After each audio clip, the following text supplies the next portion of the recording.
ওরে আমার দুষ্টু মেয়ে, বড্ড পাকা পাকা কথা শিখেছিস তো। শুধুমাত্র তুই খালি প্যান্টেই করতে ভুলে গেছিস। Love you.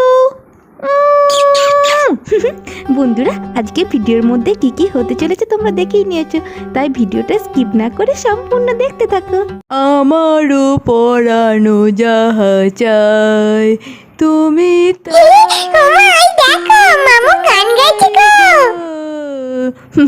আমারও পরানো যাহা চাই। হ্যাঁ রে রাই, তোর মামুর কি হলো বল দেখি? সকাল থেকে উঠে গুনগুন করে গান করছে, মনটা এত খুশি, কি ব্যাপার বল তো? আমিও তো ওই কথাই ভাবছি মা। আমার মনে হচ্ছে মামু যে ডায়মন্ড রিংটা এনেছে না, ওই রিংটা দিয়ে গোল্ডি মনিকে আজকে প্রপোজ করবে, তাই জন্যই মামু এত খুশি। ওরে আমার দুষ্টু মেয়ে, বড্ড পাকা পাকা কথা শিখেছিস তো। এবার দেখ তো মা, চুলটা কেমন বাঁধা হয়েছে। ও মা, চুলটা তো খুব সুন্দর বাঁধা হয়েছে।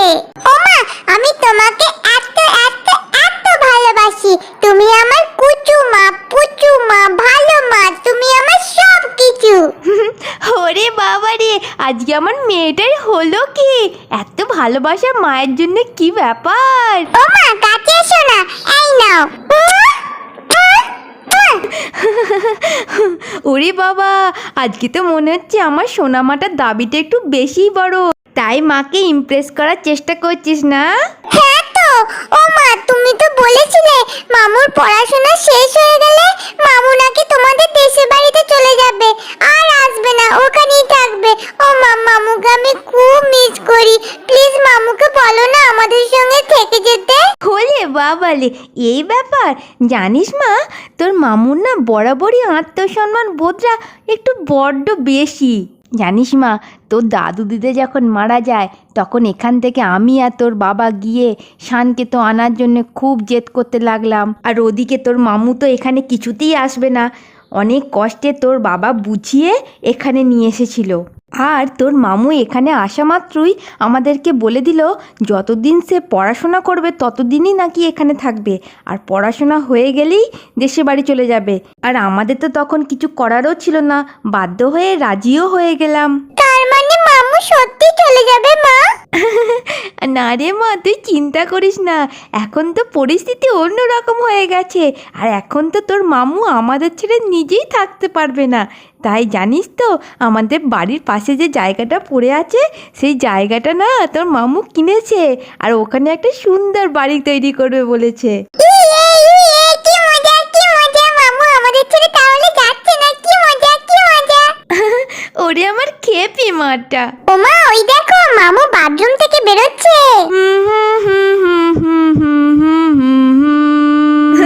কিরে ভাই, মনেতে এত আনন্দ, মুখে এত খুশির গান, কি ব্যাপার? আমাদেরও তো একটু বল, আমরাও তো শুনি। হ্যাঁ, বলো বলো মামু, আমিও তো শুনবো। আরে এটা তেমন কিছু না, এটা হলো দেশে ফেরার আনন্দ, বুঝলি? আরে ভাই থাম থাম, এ তো মাথা ঘুরে যাচ্ছে। দাঁড়া রে ভাই, দাঁড়া। আমারও পরানো যাহা চাই। আরে ভাই, বুঝলাম বুঝলাম, তোর এটা দেশে ফেরার আনন্দ, কিন্তু এত সকাল সকাল স্নান করে কোথায় যাবি শুনি?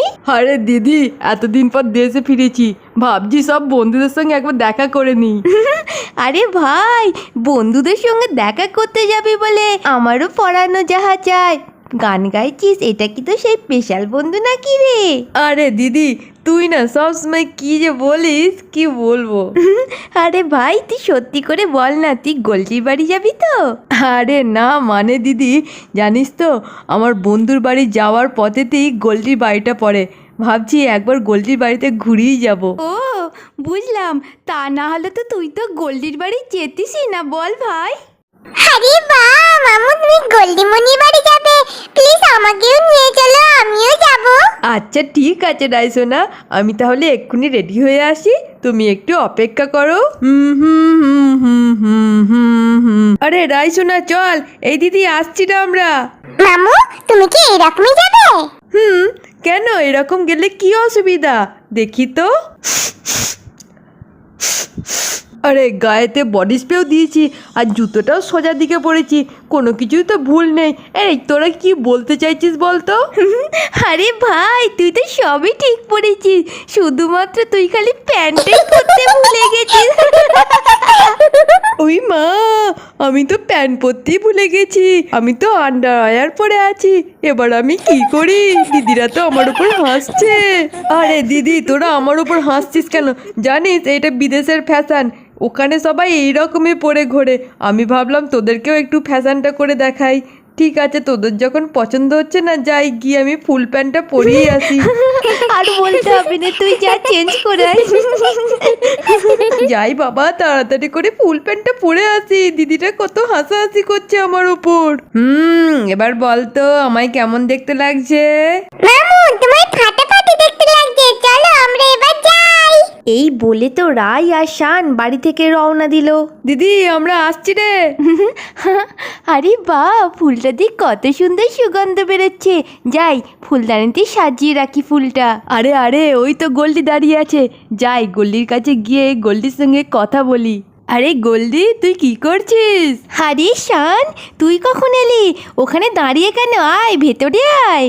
আরে গোল্ডি আমি তোকে কিছু কথা বলতে চাই। আরে শান, তুই আবার কোনো কথা বলার আগে কবে থেকে ভাবতে শুরু করলি? যা বলবি তাড়াতাড়ি বলে ফেল। আরে গোল্ডি আমি না তোর জন্য একটা গিফট এনেছি, তুই আমার গিফটটা অ্যাকসেপ্ট করবি তো? আরে শান, তুই এই কথাটা বলার জন্য এত ঘাবড়াচ্ছিলিস? কই আমার জন্য কি গিফট এনেছিস দে। তারপরে শান পকেট থেকে ডায়মন্ড রিংটা বার করে হাঁটু মুড়ে গোল্ডির হাত ধরে বলতে থাকে, Goldie I love you. Goldie আমি তোকে খুব ভালোবাসি, please marry me. Yes yes. আরে আমি তো এতদিন এই দিনটার অপেক্ষাতেই ছিলাম, আজকে আমি ভীষণ খুশি শান, ভীষণ খুশি। তারপরে শান ডায়মন্ড রিংটা তো গোল্ডির আঙুলে পরিয়ে দিতে থাকে আর বলতে থাকে, thank you Goldie, I love you. আরে গোল্ডি আমিও না তোর মুখ থেকে এই ম্যাজিক্যাল 3টে ওয়ার্ড শুনতে চাই। আমার না জোরে বলতে লজ্জা করছে, তুই একটু কাছে সরে আয় না। আচ্ছা তাই বল। I love you. আরে কি বন্ধুরা, গোল্ডি কি শানের প্রপোজাল সত্যি অ্যাকসেপ্ট করে নিল না অন্য কিছু হতে চলেছে? সেইটা দেখার জন্যে চ্যানেলটাকে অবশ্যই সাবস্ক্রাইব করো আর দেখতে থাকো টাইনি কিচেন উইথ প্রিয়াঙ্কা।